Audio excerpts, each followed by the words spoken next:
자, 그래서 이제 첫 번째 말씀 성례, 두 번째 성례가 있었고요. 세 번째는 기도, 그리고 그 외의 것들이 있는데, 보시면 이제 그 외 중요한 은혜의 방편들 가운데 기도는 주로는 세 번째 주요 은혜의 도구로 우리가 여기고요. 그 외에 찬양은 이제 수많은 간증과 고백이 있기 때문에 물론 찬양을 통해서 많은 분들 은혜를 받기도 하죠.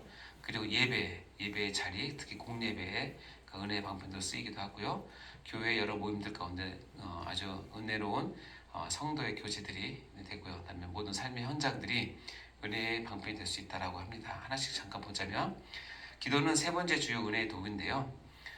성경에서는 기도가 얼마나 많이 나오는지 다 아시잖아요. 한나가 기도해서 내 마음이 즐거워했으며 높아졌으며 내 크게 열렸으며 내가 기뻐한다 해서 기도를 통해서 나의 영혼이 이렇게 은혜를 받는 모습들을 보여주게 됩니다. 그래서 사무엘 같은 경우는 이렇게 얘기하죠. 나는 너희를 위해서 기도하기를 쉬는 죄를 여호와 앞에 결단코 갚지 않는다. 기도하기를 쉬는 것도 죄라고 이렇게 표현한 내용인데 어쨌든 기도는 의무이기도 하고 반드시 여러분 하셔야 될 거죠. 그럼 기도를 쉬시면 안 됩니다. 예. 또 하나는 뭐냐면 기도라고 다 되는 것이 아니라 기도도 가증한 기도가 있는데 여기 보면 잠언서 28장 9절에 사람이 귀를 돌려 율법을 듣지 않으면 다시 하면 하나님의 말씀을 듣지 않으면 그가 하는 기도도 뭐하다? 가증하다. 율법을 말씀이라고 얘기하는데 말하자면 기도도 뭐에 기초해서? 말씀에 기초해서 해야 하나님 받으시는 기도가 된다. 말씀과 동떨어진 말씀과 반대되는 그런 기도는 하나님 보시기에 뭐하다? 가증하다. 언제 하느냐? 새벽 아직도 밝기 전에 예수께서 일어나 나가 한적한 곳으로 가서 거기서 뭐 하셨어요? 기도하셨기 때문에 저는 잘 모르겠는데 어쨌든 새벽 기도는 가능한 하세요. 네. 어차피 몸 망가져도 많이 살아요. 100년 사니까 기도하다가 가시면 좋습니다. 그래서 새벽 기도는 해보신 분들은 알죠.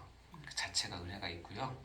여기 보니까 너무 감사하게 예수님도 그 피곤한 가운데 얼마나 피곤하냐면 배 타고 가는데 배가 풍랑 가운데 울렁이는데도 고물에 머리 붙이고 누워서 코 골고 주무시는 예수님을 생각하면 그 피곤한 가운데 새벽에 일어나서 가서 기도를 하셨다. 그러니 기도가 얼마나 우리 영적 생활에 필요한지 예수님마저도 이렇게 하셨다면 우리 같은 사람들이야 얼마나 썼겠죠. 그러니까 새벽 기도는 그냥 마땅히 해야 된다 생각하고 하세요. 눈 못 뜨고 그러면 그냥 주무셔도 돼요. 근데 와서 주무시더라도 하세요. 왜냐면 하나님께서 그 모습 보시고 긍휼히 여기십니다. 아이고 내 아들 내 딸이 여기까지 왔는데 너무 피곤했나 보나. 아이고 불쌍하다. 그러면서 안아주시고요. 하나님이 특별히 하신 말씀 있으면 그때 뒤통수를 탁 때려서 깨웁니다. 아멘. 그럼 일어나서 말씀 듣고 기도하시면 됩니다. 새벽 기도하세요. 그리고 여기 보면 무리를 작별하시는 애 기도를 어디로 갔어요? 산 기도도 하시고. 네. 여기 보면 여자와 예수의 어머니 마리아와 예수의 아들과 더불어 마음을 같이하여 오로지 기도에 힘써. 그러니까 전심으로 여러 사람들과 합심해서 기도하는 것도 참 필요합니다. 사역자 중에서 기도를 잘 인도하시는 분들이 있어요. 제가 제일 부러운 사람 중에 하나예요. 저는 잘 못해요. 근데 기도회를 정말 은혜롭게 잘 인도. 근데 그 은혜로운 기도회 한번 딱 잇따라오면 좀 은혜 촉촉하게 젖어 나오지 않습니까? 성령님께서 딱 그래서 이 사람들과 마음을 같이해서 기도에 힘쓰는 이 합심 기도 여러분 다 이 자체가 은혜의 수단입니다. 모든 기도와 간구를 할 때 항상 성령 안에서 기도하고 기도할 때는 성령 안에서 해야 된다고 얘기를 하고 있죠. 그다음에 요한계시록에 보면 이렇게 그 하늘나라에서는 우리의 기도를 이 두루마리를 취하심에 네 생물과 24 장로들이 그 어린 양 앞에 엎드려 각각 검은고와 향이 가득한 근대접을 가져왔는데 이게 뭔지 하고 보았더니 답이 나오네요. 이 향은 성도의 기도들이라. 우리가 그렇게 기도를 하면 그 향이 근대접에 받쳐서 장로들이 내생물의 장로들이 그걸 받아서 하나님께 올려드립니다. 멋있는 어쨌든 묵시문학이기 때문에 이게 현실적으로 딱 이렇다는 뜻이라기보다는 우리의 기도가 이렇게 귀하게 받들어져서 하나님 면전 앞에, 존전 앞에 반드시 올라간다는 걸 보여주는 거잖아요. 그러니까 너무나 우리의 기도는 중요합니다. 그래서 기도는 은혜를 받는 수단 중에 세 번째로 여겨지고 정말 많은 분들이 기도로 은혜를 많이 받으시죠. 저는 기도의 사람이 승리한다고 생각합니다. 찬양은 뭐 여러분이 또 찬양을 통해서 많이 배우죠. 그래서 우리 영혼이 여기 보면 시편에 보면 찬양하며 찬양하리라, 뭐 수금으로 찬양하고 찬양은 너무나 많은 일들을 우리에게 베풀어 줍니다. 그리고 이제 바울과 실라가 빌립보에서 하나님을 찬송함에 옥터가 움직이고 문이 다 열리고 메인 것이 다 벗어진다. 그래서 찬양은 능력과 하나님의 힘을 공급하는 통로가 더 되기도 합니다. 한 가지 아쉬운 거는 요즘 젊은 사람들은 말씀보다는 찬양을 너무 좋아하는 것 같고 오히려 역전이 돼서 찬양을 통해서 말씀을 이해하려고 하는 경우가 많이 있는데 그건 좀 주의하셔야 됩니다. 찬양이 참 좋지만 모든 찬양이 다 은혜로운 건 아니고요. 모든 찬양이 다 신학적이거나 교리적인 수 있어요. 그리고 너무 인간의 감성을 자극하는 찬양들은 자기 연민에 빠질 수도 있고 그래서 찬양을 그런 식으로 좀 깊숙이 나가는 것은 잘 지도를 하셔야 된다고 생각을 합니다. 말씀에 근거한 찬양 똑같습니다. 말씀에서 벗어난 찬양은 해가 훨씬 더 많기 때문에 뭐 내가 찬양 전문 사역자 아니기 때문에 이 정도까지만 말씀드리면 좋겠습니다. 다음에 예배 자리, 특히 공예배가 그 자체가 우리에게 은혜를 주는 방편이긴 한데요. 여기 보면 아버지께 참되게 예배하는 자는 영과 진리를 예배할 때가 오르니 곧 이때라. 아버지께서는 이렇게 자기 예배하는 자를 찾으시느니라. 하나님은 영이시니 예배하는 자가 영과 진리를 예배하시니라. 요한복음 4장에 나온 예배하는 자들을 찾으신 하나님, 즉 예배를 통해서 하나님께서 자기의 임재를 드러내시고 보여주시고 그런데 하나님께서 은혜를 주시죠. 특히 공적인 예배는 교회를 이끄는데 아까 설교와 마찬가지로 설교가 공적인 예배 가운데 선포되는 것이니까 공적인 예배 자리를 소중하게 지키시고 하는 거 너무너무 중요합니다. 이것을 허투루 여기거나 이렇게 소홀하게 여기는 것은 은혜가 임하지 않습니다. 그래서 교회에 잘 적응했느냐 안 했느냐 보는 여러 가지 관점 중에 하나는 뭐냐면 그분이 공적 예배에 얼마나 잘 참석하느냐를 보면 대략 알 수 있습니다. 자, 너희는 여호와 우리 하나님을 높이고 그 성산에서 예배할지니라. 그래서 예배의 모임 장소 성산이라고 하는 것은 그리스도 하나님께서 임재하시는 곳을 얘기한 거니까 예배가 왜 은혜가 되냐면 그곳에 하나님께서 임재하시기 때문에 그렇다는 것이죠. 다음에 이제 교회의 모임, 특히 성도의 교제 자체가 우리에게서는 가장 큰 은혜의 방편이 되고요. 참된 교제는 우리에게 큰 위로와 은혜를 주는 통로가 됩니다.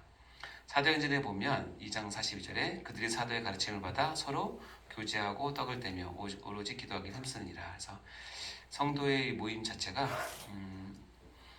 특히 이제 처음 교회 나오신 분들한테는 이게 굉장히 중요한 역할을 하죠. 그래서 한 번도 받아보지 못한 따뜻한 그 인사 그리고 환영 이런 것들을 하셔야 됩니다. 그래서 각 교회마다 처음 오시는 분들을 이렇게 잘 이렇게 받아들이는 그 프로그램 많이 있잖아요. 새신자 관리 이것도 하셔야 되고 그 열심히 사역하는 분들도 성도의 교제를 통해서 늘 점검하고 거기서 서로 위로하고 교제하고 다음에 같이 또 하나님 앞에 나갈 수 있도록 격려하는 그런 교제가 저는 필요합니다. 이 교제가 은혜의 수단으로 많이 사용되고 있습니다. 그래서 히브리서에는 10장 이렇게 얘기하죠. 읽어볼까요? 같이 시작. 서로 돌아보아 사랑과 선행을 격려하며 모이기를 패하는 어떤 사람들의 습관과 같이 하지 말고 오직 권하여 그날의 가까움을 볼수록 더욱 그리하자. 예, 모이기를 패하는 습관은 정말로 가면 갈수록 나타나는 습관이죠. 절대로 교회는 혼자 할 수 없고 신앙생활 혼자 할 수 없다는 거 제가 말씀드렸습니다. 이로써 내 믿음의 교제가 우리 가운데는 서로 알게 하고 그리스도에 이르도록 역사하느니라. 믿음의 교제의 역할입니다. 그 밖에 이제 마지막으로는 모든 삶의 현장이 우리에게 은혜를 방편을 베푸는데요. 고난당한 것이 내게 유익이라 이로 말미암아 내가 주의 율례들을 배우게 되었나이다. 고난당하는 것이 여러분 교회에서만 당하지 않죠. 주로 어디서 많이 당하냐면 세상에서 많이 당하죠. 근데 보면 고난당하는 것이 내게 유익인데 내가 주의 율례를 배우게 되기 때문에 그래요. 그래서 삶의 모든 현장에서 우리가 은혜를 받는 것 중에 하나는 이 세상이 우리와 대적해서 있을 때 당하는 모든 고난을 통해서 우리가 하나님의 율법을 배울 수 있기 때문에 은혜의 수단이 된다라고 얘기를 하고요. 마지막으로 로마서 8장 28절에 제가 참 좋아하는 말씀인데요. 이렇게 있습니다. 읽어보겠습니다. 마지막 시작. 우리가 알거니와 하나님을 사랑하는 자 곧 그 뜻대로 부르심을 입은 자들에게는 모든 것이 합력하여 선을 이루느니라. 이 모든 것에는 모든 삶의 현장을 다 포함하고 있다는 것을 꼭 기억하시고 교회뿐만 아니라 여러분 삶의 모든 현장에서 합력한 선을 이루시는 하나님을 통해서 은혜를 많이 받으시기 바랍니다. 자, 이제 마무리하겠습니다. 자, 1번 읽어보겠습니다. 시작. 은혜는 교회와 모든 영적 활동의 근본이자 필수 요소이다. 따라서 성도들은 하나님의 은혜를 늘 사모하고 간구해야 한다. 자, 두 번째 시작. 하나님께서 성도들에게 은혜를 주시는 수단으로 사용하는 것이 성경 말씀과 성례, 세례, 성찬이다. 특히 하나님의 말씀은 은혜의 가장 중요한 수단이므로 말씀을 늘 가까이 해야 한다. 네, 오늘 교회의 정치와 권세 그리고 그 교회를 이끄는 은혜의 수단에 대해서 같이 배웠습니다. 오늘 내용들이 실제적으로 여러분 교회 생활 가운데 잘 적응하시고 여러분이 앞으로 교회를 이끌 때에 이 부분 꼭 기억하셔서 지혜롭게 하나님의 교회를 잘 섬기시길 바랍니다. 기도하고 마치겠습니다. 하나님 아버지 참으로 감사합니다. 이 시간 또 긴 수업이었지만 정말 우리의 교회를 다시 한번 돌아보며 어떻게 섬겨야 될지를 깨닫게 해주심을 진심으로 감사합니다. 하나님 우리가 이 교회를 주님의 몸으로 정말 사랑하며 섬기고 세워드릴 수 있는 저희가 될 수 있도록 도와주시고 우리 한평생을 통하여서 이 교회를 떠나지 아니하고 이 교회를 세워드림으로 하나님께 잘했다 칭찬받는 귀한 종들 다 될 수 있도록 인도하여 주옵소서. 배운 말씀들 잘 새겨지게 도와주시고 성령님 도와주셔서 정말 필요한 시기에 이 말씀들이 생각나서 다른 결정을 하고 교회를 세울 수 있도록 인도하시고 축복하여 주옵소서. 감사드립니다. 이 모든 말씀을 우리 주 예수 그리스도 이름으로 기도합니다. 아멘. 수고하셨습니다. 네, 감사합니다.